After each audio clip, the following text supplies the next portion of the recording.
Ya, baik. Assalamualaikum warahmatullahi wabarakatuh. Ya, anak-anak sekalian, selamat berjumpa lagi dengan Bapak. Ya, yang akan memberikan materi pada hari ini yaitu mata pelajaran sejarah Indonesia. Ya, mari kita mulai dengan yang khususnya beragama Islam. Kali kita baca Bismillahirrahmanirrahim untuk mengawali pembelajaran hari ini. Dan bagi yang beragama non-muslim, berdoa sesuai dengan keyakinan agama masing-masing. Berdoa mulai. Terima kasih. Hari ini pas jam 8:30 tepat, yang hadir baru 83 orang. Ya, kita sambil menunggu, kita akan mulai aja pembelajaran tentang sejarah Indonesia. Ya. Hari ini Bapak akan memberikan satu materi yaitu tradisi sejarah, ya, di mana tradisi sejarah itu kalau kita cermati, kalau kita amati bahwa banyak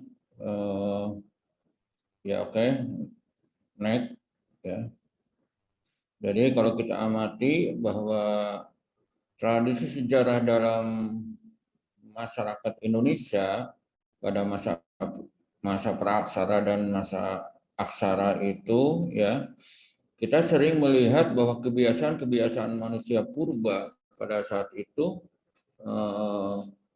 dia melakukan suatu kebiasaan sehari-harinya dalam proses kehidupannya. Kadang-kadang kita tidak menyadari zaman sekarang pun ada satu kebiasaan-kebiasaan dilakukan oleh zaman manusia di zaman modern ini, terutama kaum milenial, ya, yang artinya satu kegiatan-kegiatan manusia yang hidup pada zaman purbakala, tetapi kebiasaannya masih kita lakukan pada saat-saat sekarang ini. Maka karena itu tradisi sejarah itu sifatnya kadang-kadang turun-temurun dan saling mewarisi, ya.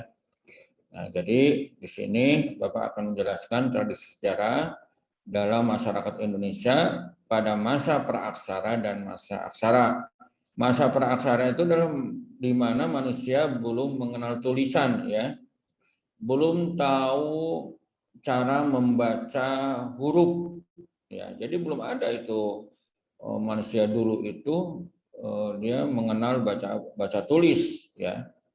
Kalau masa aksara itu adalah di mana manusia sudah mengenal tulisan, sudah bisa baca tulis, sudah bisa membaca, udah ada buku, udah ada sebagainya, ada sumber tulisan, baik tulisannya berbahasa Latin atau berbahasa Arab, berbahasa asing, tapi sudah ada manusia itu sudah bisa baca tulis, ya.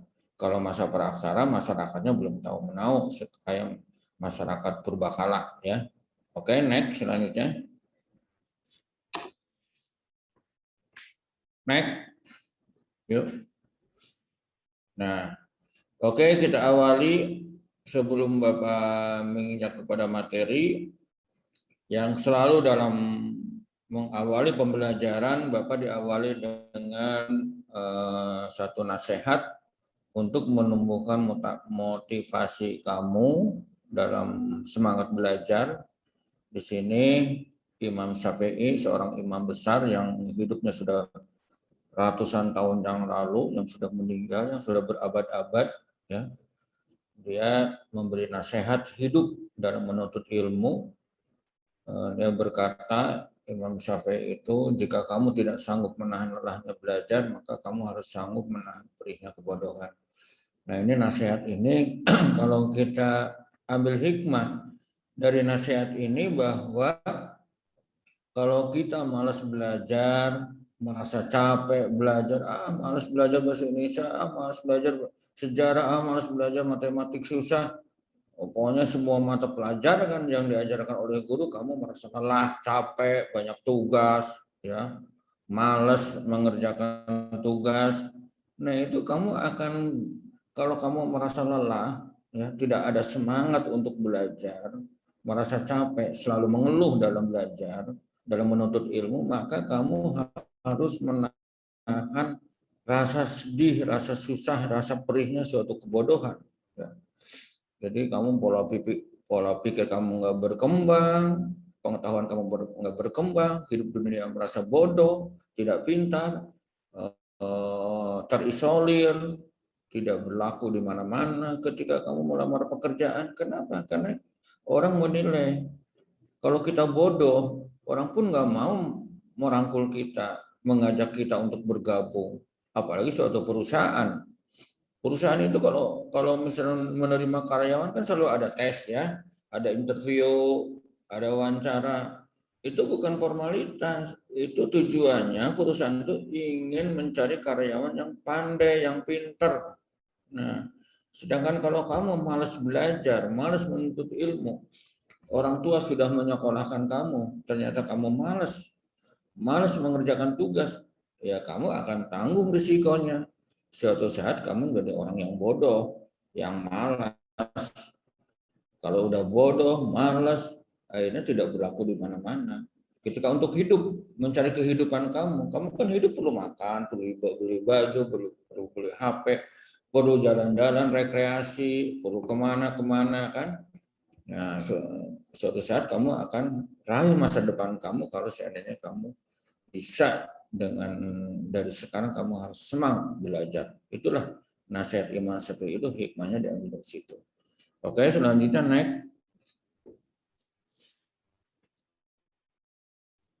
Lanjut.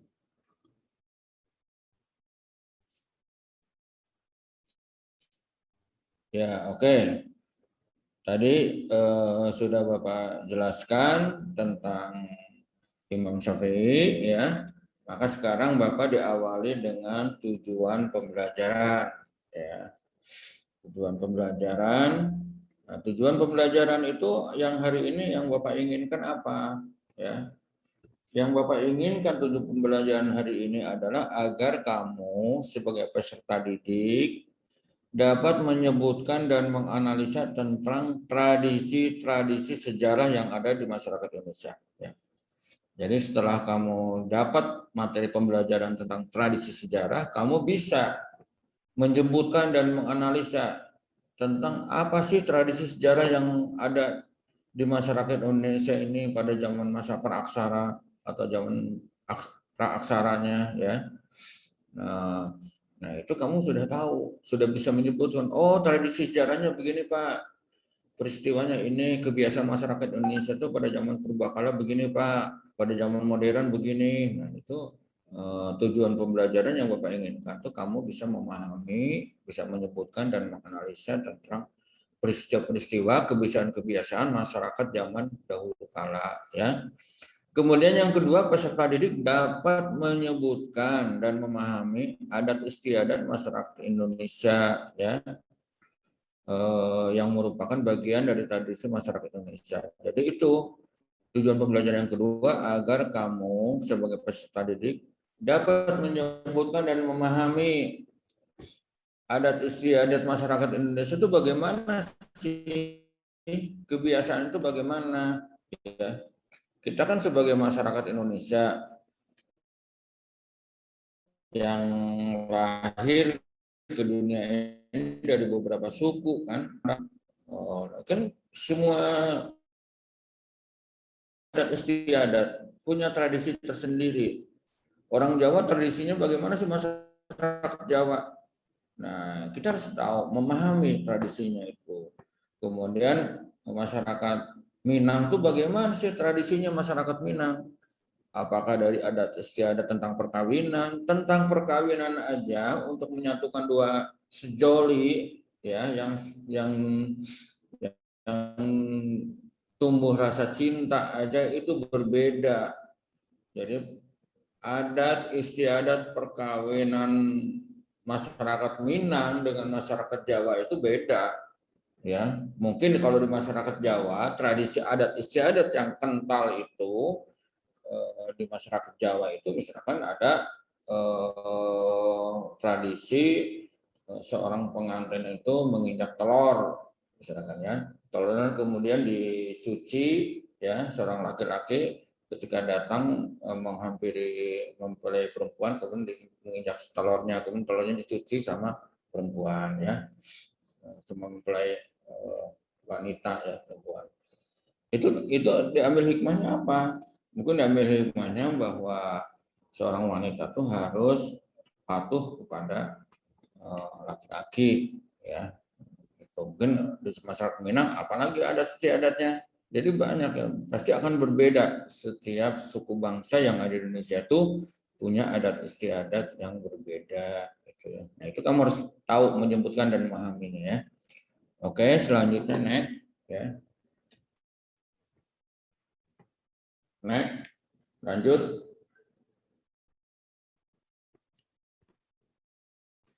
Nah, tradisi sejarah masyarakat Indonesia masa praaksara. Nah, ya.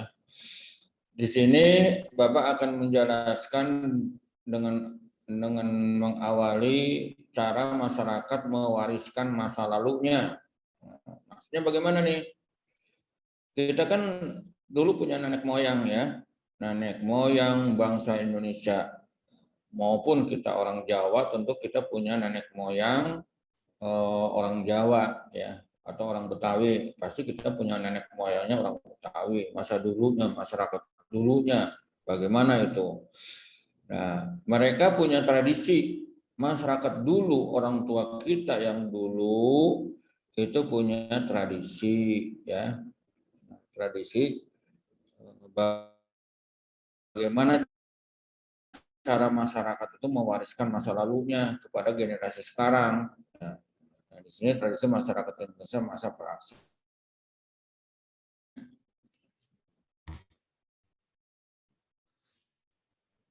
Ya,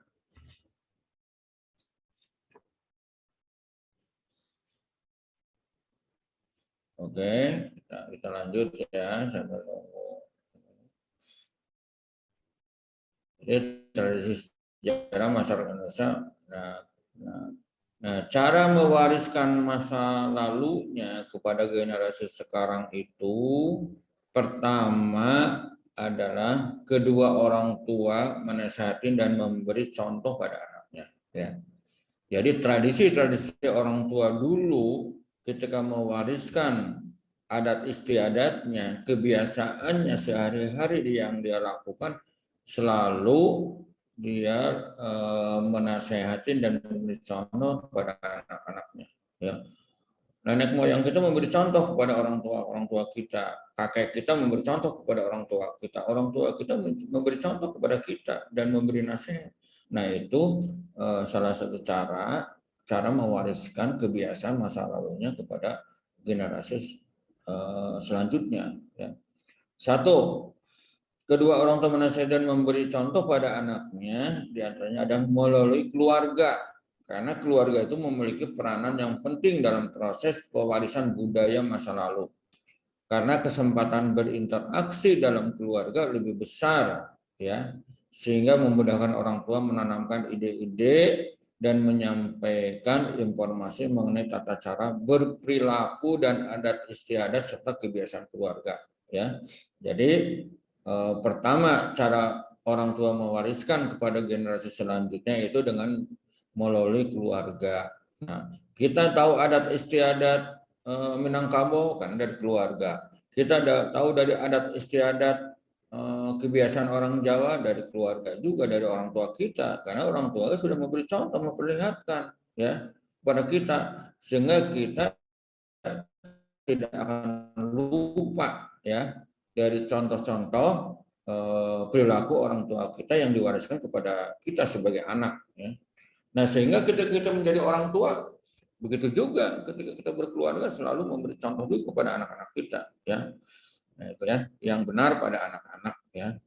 Jadi contoh dan nasihat itu selalu diberikan oleh orang tua kita dalam rangka mewariskan budaya masa lalunya atau adat istiadat atau tradisi suatu masyarakat yang disampaikan secara turun-temurun, ya.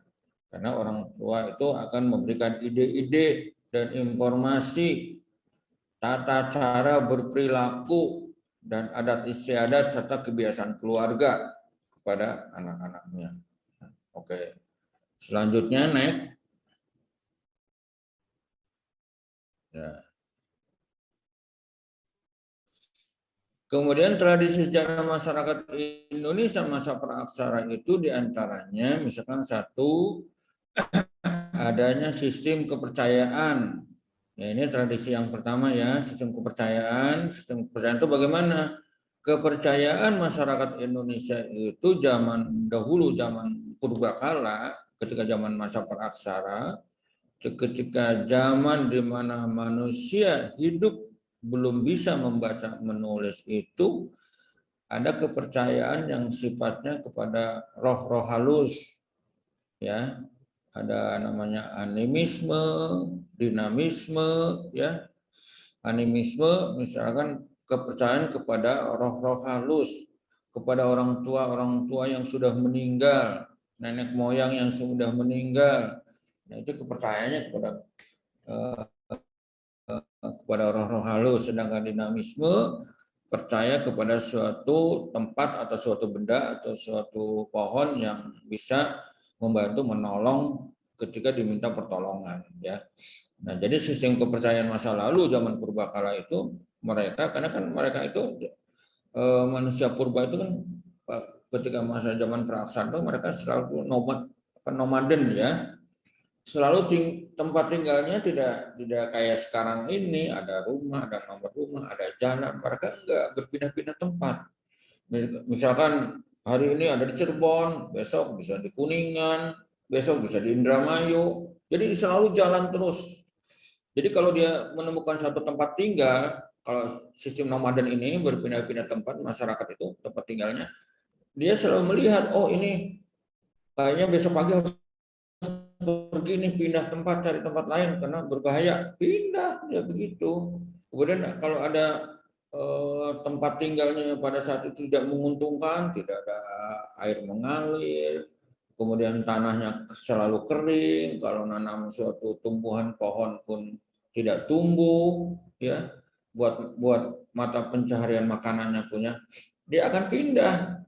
Itu masyarakat nomaden begitu, masyarakat yang selalu berpindah-pindah tempat. Nah itu manusia-manusia purba itu sifatnya nomaden karena mereka selalu berpindah-pindah tempat dan berkelompok, bergerombol, ya. Nggak bisa sendiri-sendiri, mereka itu berkelompok, selalu kompak, bergotong royong. Nah, jadi tradisi gotong royong zaman manusia purba sudah ada sekarang, tradisi baiknya, ya, tradisi gotong royong.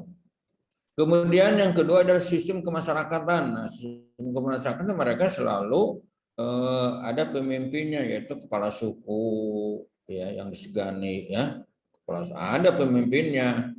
Jangan anggap bahwa manusia purba itu tidak punya pemimpin. Di kelompoknya pasti punya pemimpin. Sekarang ada presiden, ada kepala desa, ya, ada RT, RW, apalagi manusia purba. Mereka punya pemimpin yang mengatur masyarakatnya, yang mengatur anggota masyarakatnya, yang mengatur kelompok dan rombongannya, ya. Nah, itu sistem pemasyarakatannya. Kemudian sistem mata pencahariannya apa? Sistem mata pencahariannya ya cuman berburu, ya. Ya, kemudian mengolah pertanian, ya, dia bercocok tanam, berburu dan bercocok tanam. Nggak ada yang mau berdagang. Kalau berdagang ya zaman aksara, jauh harga kan. Jadi sistem mata pencaharian ini hanya berburu, ya, berburu kemudian bercocok tanam. Itu aja, dua. Kalau nggak berburu bercocok tanam, berburu bercocok tanam. Sistem mata pencahariannya. Sistem peralatannya apa? Sistem peralatannya kalau zaman masa praaksara, masyarakat masa praaksara tentu adalah bahannya yang bahan terbuat dari batu-batu yang tajam, ya, batu-batu, kemudian tulang belulang dari hewan-hewan yang diburu, ya, itu kan berburu, ya, dari hewan-hewan yang diburu itu, kemudian tulang-tulangnya kan ada yang tajam-tajamnya, kayak misalkan gajah diburu mati, dagingnya dimakan, kulitnya misalnya dijadiin pakaian, ya, dijadiin pakaian, kemudian Taringnya digunakan buat pisau untuk berburu, untuk membunuh hewan, ya itu peralatannya begitu, ya. Kemudian untuk memasak, mengolah makanan juga banyak, misalkan dengan apa, bisa api, ya, api misalnya dari alam, ya, bisa seperti itu. Kemudian sistem bahasanya mereka kebanyakan karena mereka tidak bisa membaca tulis, ya, mereka menggunakan sistem bahasanya tentu menggunakan bahasa isyarat, ya. Bahasa isyarat, teriak-teriak sebentar orang udah ngerti, teriakan sekali, teriakan dua kali, teriakan 3 kali itu kayak monyet gitu kan. Itu mereka ya kayak persis kayak hewan. Kalau masyarakat purbakala itu, ya, manusia purba itu kayak seperti hewan. Dia banyakkan bahasa isyarat, ya. Jadi dalam berkomunikasi antar satu sama lain itu menggunakan bahasa isyarat. Bahasa isyarat dengan suara apa, dengan suara keras, dengan suara apa, ya. Jadi kemudian sistem kesenian mereka pun tentu punya hiburan juga, ya. Mereka hiburannya ya mungkin ya mereka ada seni juga, ya, orang punya kesenian juga masyarakat purba itu, ya, manusia purba itu ada seni juga, ya, mereka membuat alat-alat perkakas buat menopang kehidupannya, itu kan ada seni juga, mereka ada seninya. Kemudian ilmu pengetahuannya kenapa mereka akan lebih tahu misalkan tentang ketika akan turun hujan, dia akan melihat dari bintang, ya, dari bulan, dari angin, dari udara dan sebagainya, dia akan lihat semua. Itu ilmu pengetahuannya sudah mereka juga ngerti, ya. Ilmu pengetahuan hanya melihat tanda-tanda akan turun hujan, akan panas, akan terjadi gempa atau apa, mereka akan lebih tahu. Karena mereka hidupnya sehari-hari di alam, kan, di alam bebas. Jadi dia dengan melihat sekeliling tanda-tanda alam yang terjadi itu, mereka akan mengetahui kalau alam seperti ini, kalau bintang begini, kalau bulan begini, dia akan tahu akan terjadi apa-apa dalam suatu masyarakat itu, ya. Nah, itu ilmu pengetahuannya, ya. Oke, lanjut. Next.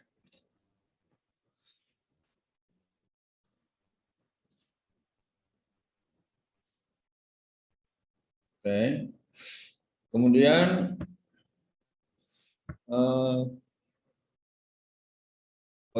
ini lanjut lagi, ini salah bukan ini. Yuk, selanjutnya kan. Terus.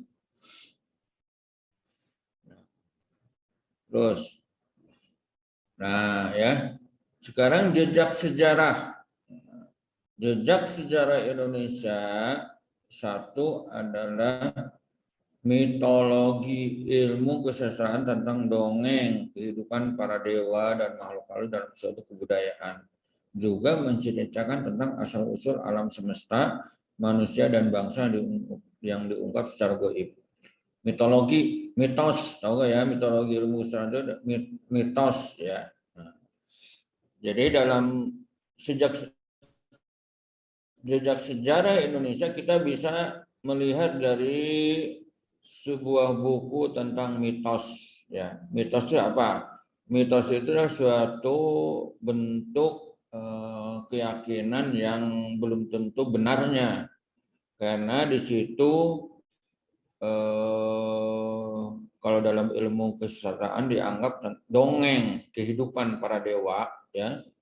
Jadi anggapnya tentang dongeng, ya, tentang dongeng para dewa, makhluk halus dalam suatu kebudayaan itu, tentang asal-usul alam semesta, manusia dan bangsa yang secara gaib.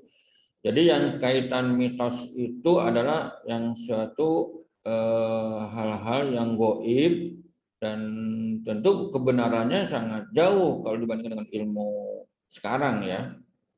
Orang kan kita kadang-kadang oh itu mah mitos, kan. Tapi kalau kita lihat dari jejak sejarah Indonesia itu, hal-hal mitos itu tentu banyak yang terjadi, semacam terjadinya kayak cerita tentang Nyai Roro Kidul, ya. Itu kan mitos, ya. Itu satu bentuk kepercayaan masyarakat pada zaman dulu, ya, bahwa di lautan Sunda itu ada Nyai Roro Kidul yang menguasai lautan itu, ya. Sehingga kalau misalkan ada orang yang meninggal ke bawah ombak karena berenang di situ, dianggapnya itu Nyai Roro Kidul sedang marah atau sedang meminta tumbalnya. Itu mitos sebenarnya. Mitos, ya. Itu mitologi. Ada benarnya, ada juga banyak salahnya, ya. Karena mitologi itu mitos itu selalu dihubungkan dengan kejadian-kejadian yang selalu keterlibatan makhluk halus dan yang sifat-sifatnya gaib itu lebih besar dibandingkan hal-hal yang sifatnya nyata, realita yang sebenarnya, ya. Itu mitologi, ya. Kemudian legenda itu merupakan cerita rakyat pada masa lampau yang masih memiliki hubungan dengan peristiwa sejarah. Nah, kalau legenda itu tentu adalah sebuah cerita jejak sejarah yang kebenarannya cukup besar, ya.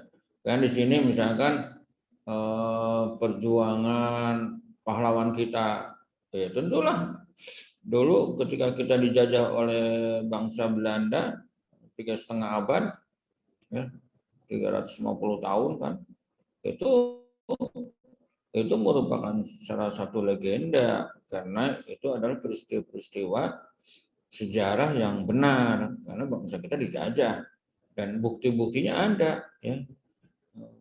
Walaupun misalnya cerita rakyat, cerita rakyat terjadi di sini, kita kan mendapatkan satu jejak sejarah atau peristiwa sejarah itu kan kita dari rakyat juga yang menceritakan, ya, dari bukti juga yang kita temukan, ya. Jadi kalau ahli sejarah tahu tentang legenda, ya.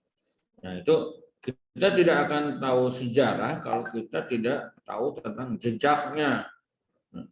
Jejak sejarah itu mana, misalkan, ya. Misalkan proklamasi, proklamasi jejak sejarahnya terjadinya di mana? Nah, misalkan Jalan Pegangsaan kan di sejarah, itu jejak sejarahnya dan di situ ada buktinya, gitu, ya. Itu namanya jejak sejarah Indonesia, ya.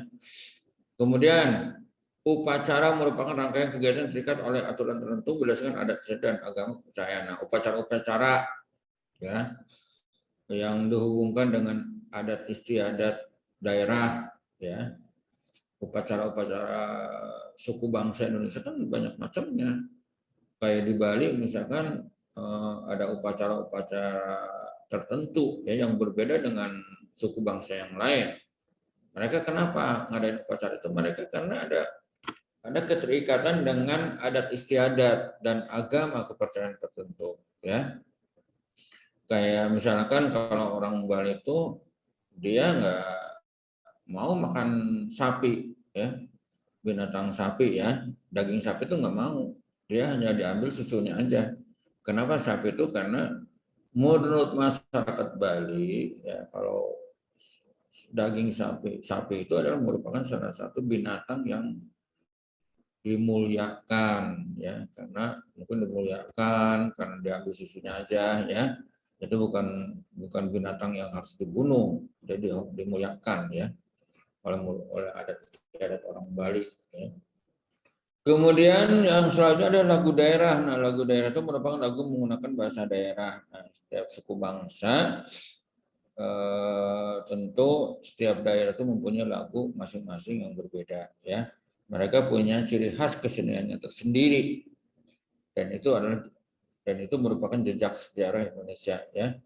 Jadi mempunyai lagu berdasarkan adat istiadat masyarakat tertentu, ya. Oke, selanjutnya next. Lanjut. Oke. Kemudian jejak sejarah yang kedua itu adalah ada istilahnya folklore.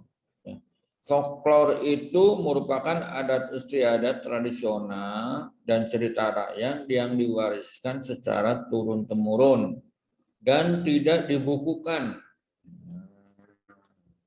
Maksudnya apa nih?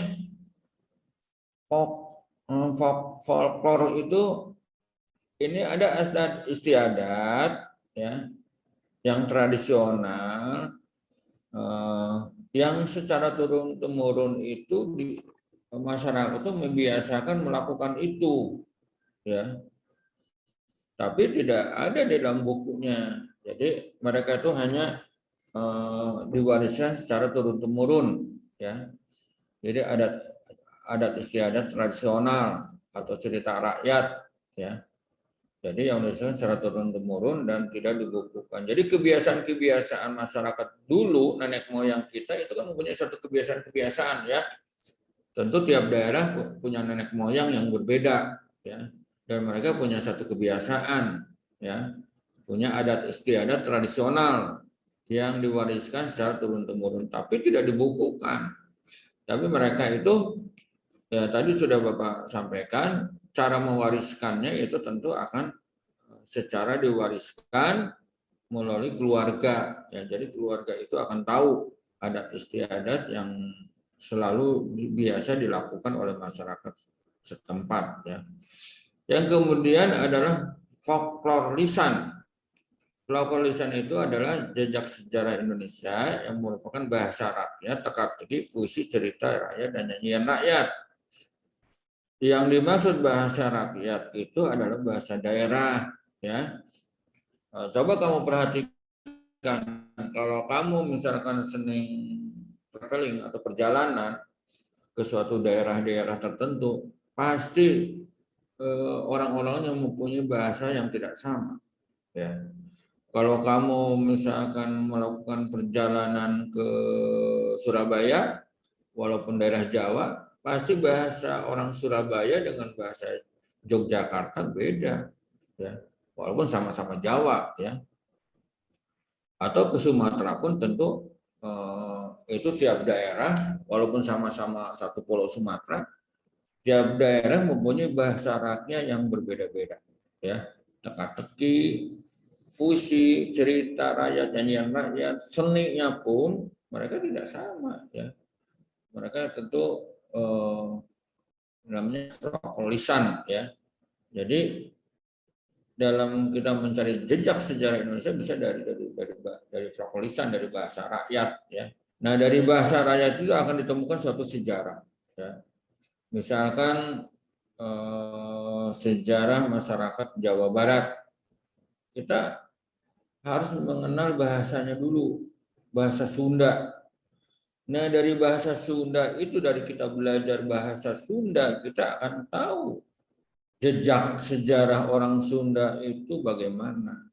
Jejak sejarahnya tuh, kalau kan di situ kan ada Raja Pajajaran, kalau sejarahnya kan masyarakat Sunda kan. Ada juga misalkan kisah tentang cerita Tangkuban Perahu, ya, Maling Kundang, kan itu banyak itu ya. Itu cerita-cerita rakyat yang mereka agak dekat dengan bahasa rakyatnya, dengan orang Sunda, ya. Maling Kundang dan banyak lagi ya. Jadi cerita-ceritanya seperti itu. Kemudian folklore bukan lisan, folklore bukan lisan. Namanya arsitektur rakyat, kerajinan tangan, pakaian, obat-obatan tradisional, perhiasan dan sebagainya. Nah, ini folklore bukan lisan jejak sejarah yang merupakan arsitektur rakyat. Arsitektur rakyat itu kita bisa melihat dari bentuk bangunan tempat tinggal, ya. Mereka punya arsiteknya tersendiri masing-masing. Coba kamu perhatikan rumah tempat tinggalnya yang tinggalnya di desa-desa dengan di kota kan tidak sama. Kalau di kota itu tempat tinggalnya itu mereka menggunakan arsitektur yang sifatnya sudah nasional kan. Mereka bangunan permanen, pakai tembok, pakai semen dan sebagainya. Tapi kalau sudah kita ke masyarakat pedesaan yang notabene masih bahasanya masih bahasa daerah, mereka membuat bangunan rumahnya pun disesuaikan dengan keinginan cara berpikir mereka dalam pikirannya. Semacam gini ya, orang Minang itu bangunan rumahnya itu akan berbeda dengan orang Sunda misalkan.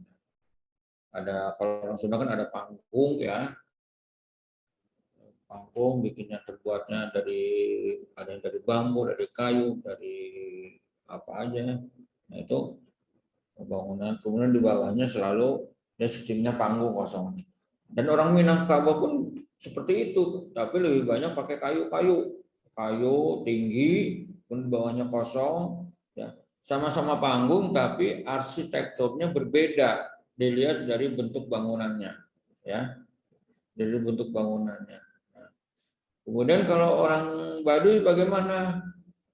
Orang masyarakat terpencil, terisolir, yang dia tidak mau bergabung dengan masyarakat modern. Itu kan Baduy kan itu adalah suatu masyarakat, Baduy dalam suatu masyarakat yang mana mereka itu tidak mau menerima perubahan zaman. Mereka tetap dengan konsistennya, dengan sikapnya, kehidupannya ya seperti itu, turun-temurun ya seperti itu. Warisan tradisinya ya harus seperti itu. Misalkan masyarakat Baduy dalam, dia tidak mau menerima perkembangan zaman, ya dia tidak perlu sekolah, tidak perlu ada televisi, tidak perlu ada handphone, tidak perlu harus pakai sepatu, pakai alas kaki, tidak perlu. Mereka nggak butuh. Tapi mereka membangun rumahnya membangun rumahnya arsitekturnya. Coba perhatikan ya kalau kita bentuk rumahnya. Ya seperti itu. Ya misalkan ada dari pelepah pohon, atapnya pakai injuk dan sebagainya. Ya. Jadi mereka punya arsitektur rakyat tersendiri. Mereka membangun masyarakat dengan arsitekturnya sendiri, dengan kemampuan pengetahuannya sendiri. Ya. Itu, tiap daerah itu tidak sama. Tidak sama dalam bentuk bangunan, dalam pengaturan lingkungan daerahnya dan sebagainya. Ya. Tentu rakyat itu punya pemikiran yang berbeda. Arsitektur daerahnya, tempat tinggalnya harus menghadap kemana itu mereka sudah atur sedemikian rupa, ya. Kemudian cara berpakaian, kerajinan tangan sudah pasti akan beda. Cara berpakaian pun tidak sama juga, ya. Kamu perhatikan pakaian-pakaian daerah satu sama lain apa sama? Enggak, ya. Jadi di Jakarta aja nih kita pakaian nasional, ya. Tentu sama miripnya pakai ada gitu ya, tapi kalau di daerah itu tidak sama. Oke, next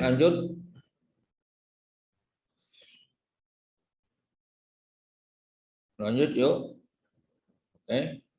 Kemudian tradisi sejarah masyarakat Indonesia masa aksara. Nah, ini masa zaman sekarang ya. Tadi jangan bidang politik. Nah, ini masa aksara masa sekarang ya. Tadi praaksara kan. Nah, sekarang bidang politik. Nah, sekarang politik kita itu sudah banyak ya, ada PDI dan sebagainya ya. Ini tradisi politik kita sekarang pada masa masyarakat sudah bisa baca tulis, tentu tradisi politiknya ada. Kemudian sebelum masuk pengaruh Hindu Buddha, sistem pemerintahan Indonesia dipegang oleh kepala suku dulu ya. Zaman dulu yang memerintah kelompok sukunya ya. Dulu sudah ada kepala suku ya, sudah ada politiknya juga ya. Karena zaman masa aksara, kemudian ada bidang sosialnya ya, gotong royong masyarakatnya ya, kerjasamanya, saling tolong menolong ya. Nah itu tradisi-tradisi sejarah masyarakat Indonesia pada masa aksara itu. Oke, selanjutnya, nah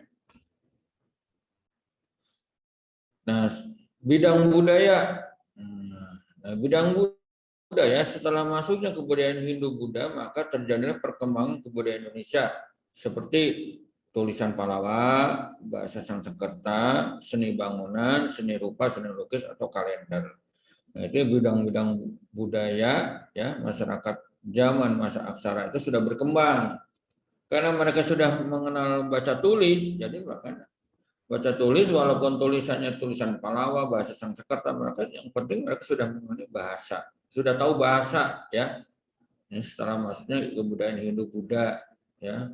Jadi perkembangan kebudayaan Indonesia itu sudah ada tulisan Pallawa, bahasa Sanskerta, seni bangunan. Nah, seni bangunan pun ya, perkembangan seni bangunan ketika zaman Hindu-Buddha, walaupun manusianya sudah bisa baca tulis, itu selalu berkembang terus bangunan tuh ya sampai sekarang ya. Sampai zaman modern ini bangunan itu selalu mengalami suatu perubahan-perubahan. Ada seni arsitektur yang modern, seni rupa, seni lukis, banyak lukisan-lukisan zaman dulu ya, yang ditemukan sekarang. Ada juga kalender-kalender ya yang ditemukan sekarang ya dalam bidang budaya. Oke, selanjutnya next. Lanjut yuk.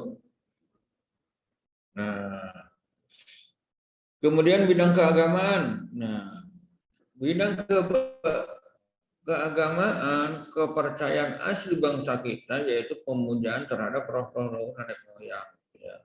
Animisme tadi sudah Bapak ceritakan ketika masyarakat purbakala dengan masyarakat zaman pra-aksara dengan zaman aksara ya itu tentu kepercayaannya akan sama. Nah, moyang kita itu yaitu animisme dan dinamisme. Jadi setelah masuk orang-orang Hindia dan membawa kebudayaan Hindu dan Buddha, maka masyarakat kita mengenal agama tersebut tanpa mengenal kebudayaan aslinya. Ya, jadi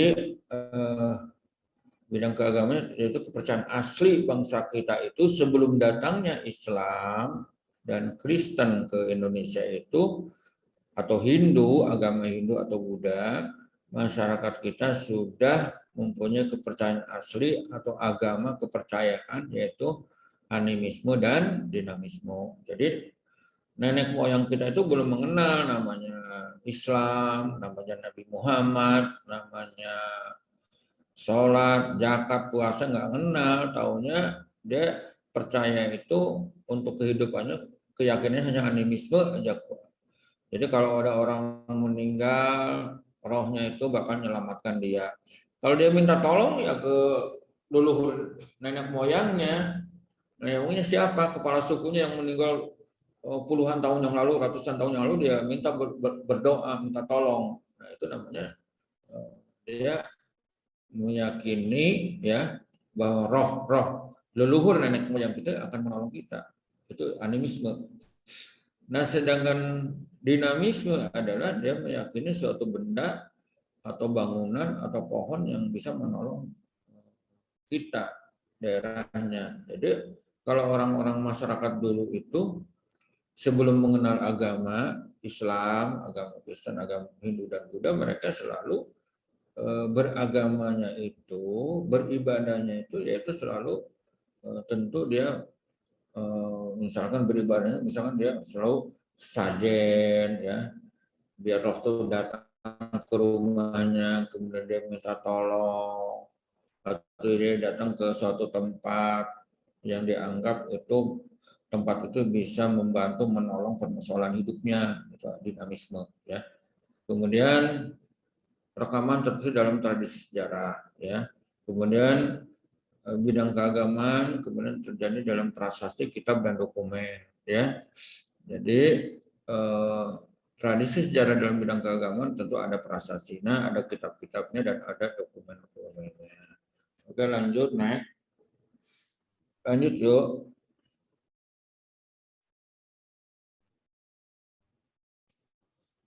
Nah, perkembangan penulisan sejarah Indonesia. Perkembangan penulisan sejarah Indonesia itu diawali dengan masa Hindu dan masa Hindu Buddha dan Islam ya. Kemudian penulisan sejarah pada masa kini bersifat istana sentris, yaitu berpusat pada keinginan dan kepentingan raja. Tujuannya agar generasi penerus mengetahui bahwa ada suatu peristiwa penting pada masa itu ya. Jadi perkembangan penulisan sejarah Indonesia diawali dengan satu masa Hindu Buddha dan Islam. Kemudian penulis sejarah pada masa kini bersifat istana sentris, yaitu berpusat pada keinginan kepentingan raja yang tujuannya agar generasi penerus mengetahui bahwa ada suatu peristiwa penting pada masa itu. Kemudian masa kolonial, masa penjajahan Belanda ya. Masa penjajahan Belanda itu, penulisan sejarah pada masa itu bertujuan untuk memperkokoh kekuasaan mereka di Indonesia dengan menyatakan bahwa status sosial mereka lebih tinggi dan setiap perlawanan rakyat Indonesia merdeka selalu dengan pemberontakan. Jadi ketika masa kolonial itu sejarah ditulis dengan tujuan untuk memperkokoh kekuasaan bangsa penjajah di Indonesia. Tapi penulisannya itu mereka lebih banyak menekan kepada untuk memperkokoh kekuasaannya, ya. Misalkan setiap perlawanan rakyat Indonesia dianggap pemberontak, ya. Padahal pemberontak bagaimana? Mereka itu kan mereka kan bangsa pendatang, ya. Belanda itu kan bangsa pendatang, tapi ditulis dalam sejarah itu bahwa Indonesia itu sebagai pemberontak, masyarakatnya pemberontak. Maka sejarah kan tulisnya pemberontakan kan. Itu bahasanya sebagai pemberontak, padahal itu perlawanan, ya. Padahal perlawanan terhadap bangsa penjajah itu. Tapi tulisannya kadang-kadang dalam sejarah itu selalu pemberontakan pahlawan kita terhadap Belanda. Pemberontakan, kalau pemberontakan kan sesuatu yang pemerintahan, sistem pemerintahan yang sudah benar, yang sudah legal, kemudian ada masyarakat, segelintir masyarakat yang melakukan ketidaksetujuan yang memberontak. Kalau ini enggak kan, rakyat kita ingin bebas merdeka, tentu bahasanya harus perlawanan rakyat terhadap penjajah. Nah, itu kan, itu ada penulisan yang sejarah yang salah dalam penulisan sejarah Indonesia itu di dalam masa kolonial. Oke, lanjut, next. Oke, masa perkembangan penulisan sejarah Indonesia, masa hidup Buddha dan Islam, kemudian masa pergerakan nasional. Nah, ya.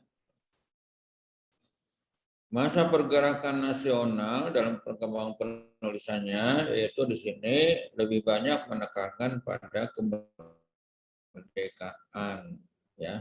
Jadi penulisannya itu lebih banyak pada kemerdekaan, pada proses kemerdekaan, persiapan kemerdekaan. Jadi secara nasional bahwa rakyat kita sudah mengerti, sudah pada pandai, karena banyak pahlawan-pahlawan kita, terutama misalnya Budi Utomo yang sekolah di luar negeri, mereka sudah Agus Salim dan sebagainya, ya, mereka sudah paham tentang masalah kenegaraan, sehingga mereka melakukan pergerakan nasional, ya. Bahasanya pergerakan nasional, mereka bergerak dengan sistem yang legal, ya. Nah, dalam penulisan sejarah pada masa ini bertujuan untuk membangkitkan semangat perjuangan bangsa Indonesia melawan penjajah di masa kemerdekaan.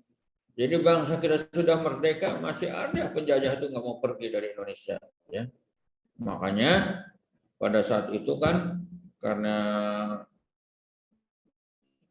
dari Amerika, ya, sekutu itu membom Hiroshima dan Nagasaki, ya kan, pada saat itu, ya. Karena kan si Jepang ini datang ke Indonesia bukan nolong, bukan mempertahankan kemerdekaan, malah mau pingin juga menjajah juga, ya. Sudah merdeka, kita sudah bebas dari penjajahan bangsa Belanda, Jepang pingin ikut-ikutan menjajah lagi, ya. Itu pada saat itu, ya. Nah, penulisan pada masa ini berorientasi pada masa depan bangsa dan negara Indonesia yang telah berhasil memproklamasikan kemerdekaan pada tanggal 17 Agustus 1945. Jadi ini penulisan-penulisan ini bertujuan untuk bagaimana bangsa Indonesia itu bisa mempersiapkan masa depannya, karena telah merdeka, telah diproklamasikan pada tanggal 17 Agustus 1945. Oke, selanjutnya next.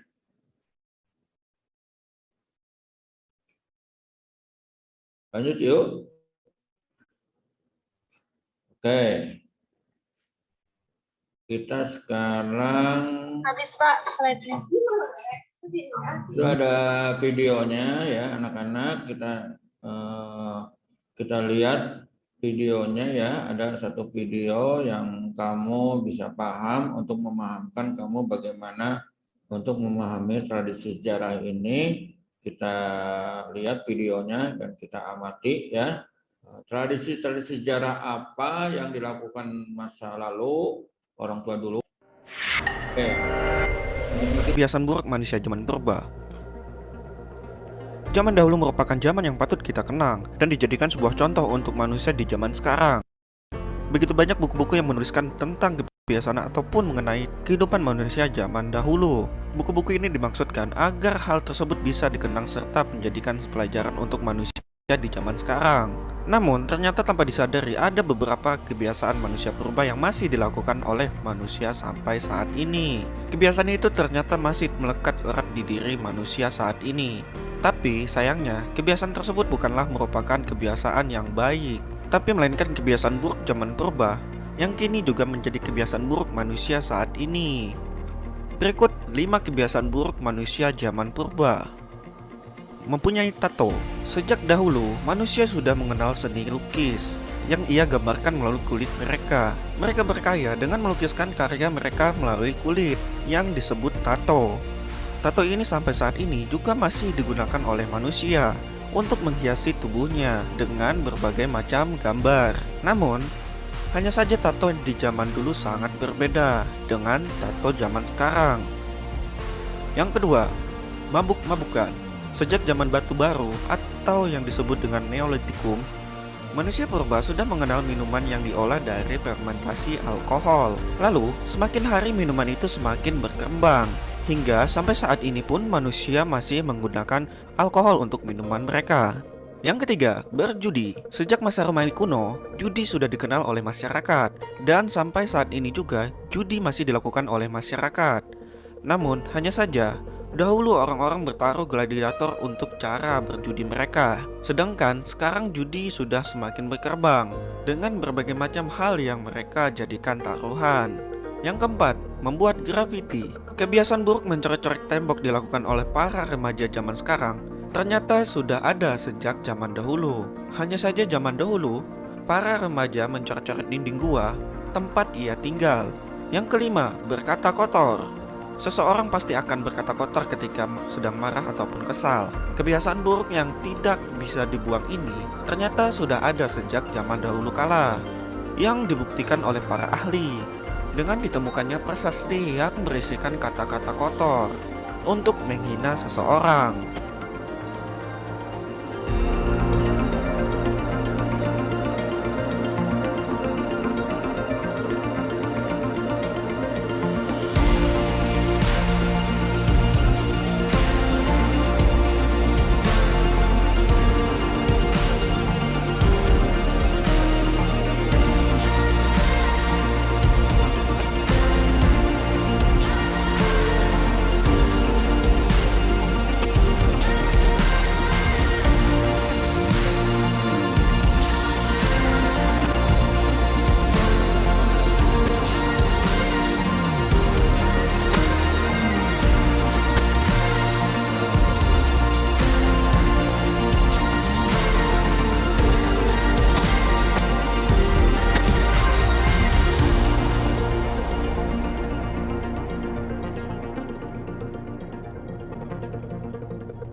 Mas Koco, maaf, mic-nya dinyalain dulu ya. Oke. Tadi sudah ditayangkan satu video dan juga ada penjelasannya. Jadi ada kebiasaan tradisi masyarakat purba yang dilakukan di zaman sekarang oleh masyarakat sekarang, oleh manusia sekarang. Terutama anak muda, kaum pelajar, ya. Dan dia tidak menyadari bahwa kebiasaan yang dia lakukan semacam pakai tato, mabok-mabokan, kemudian nulis-nulis di tembok, ya. Itu kebiasaan masyarakat purba dulu sudah dilakukan, ya. Jadi kalau ada orang yang suka ngomong kotor, ngomong kasar, ya, kemudian dia mabok-mabokan, pakai tato tangannya, merasa bangga dengan tatonya itu, ya, itu dikatakan bahwa kamu katakan bahwa itu adalah manusia purba.